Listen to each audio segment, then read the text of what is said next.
शासनाच्या जाचक विरोधामध्ये आजपासून खत बियाणं विक्रेत्यांकडून बेमुदत बंद पुकारण्यात आलाय। या बंदला बीड जिल्ह्याच्या कृषी संघटनेनं पाठिंबा दिलेला आहे आणि यामुळे खरीप हंगामाच्या तयारीला लागलेल्या शेतकऱ्यांना अडचणींचा सामना करावा लागणार आहे। ही कंपनी जर घेतली तर प्रामुख्याने युरियाची कंपनी असेल तर युरियामध्ये एक्स हा युरिया मिळतोय। लागणारा रेल्वे ट्रॅकपासून जो लागणारा अतिरिक्त जो भाडं आहे ते आमच्या विक्रेत्याला सोसावं लागत आहे।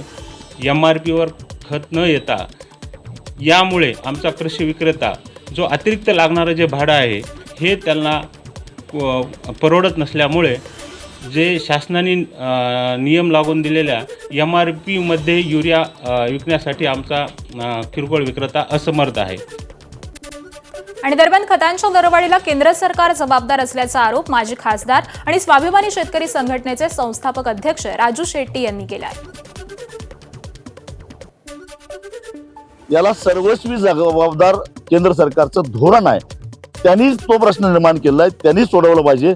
येत्या खरीपामध्ये जर का शेतकऱ्याला खतं मिळाली नाहीत तर तस्करीच्या मार्गाने जे काही साठेबाजी करून गोडाऊन भरून ठेवले आहेत, आम्ही नाना पाटलांचे वारसदार आहोत, ती गोडाऊन लुटायला सुद्धा कमी करणार नाही। तर संपाची प्रमुख कारणं नेमकी कोणती आहेत आणि मागण्या काय आहेत ते देखील जाणून घेऊयात।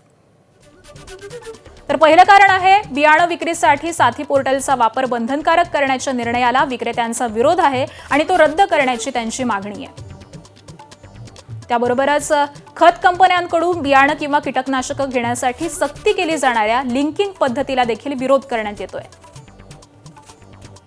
तिसरं कारण आहे खत आणि कीटकनाशकांची एजंट मार्फत होणारी थेट विक्री ही थांबवावी अशी मागणी होतीये।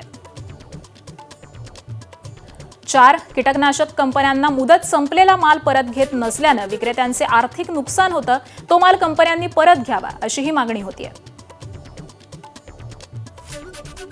बियाणे नमुना फेल झाल्यास विक्रेत्यांना दोषी न ठरवता फक्त साक्षीदार म्हणून ग्राह्य धरावं अशी ही त्यांची मागणी आहे।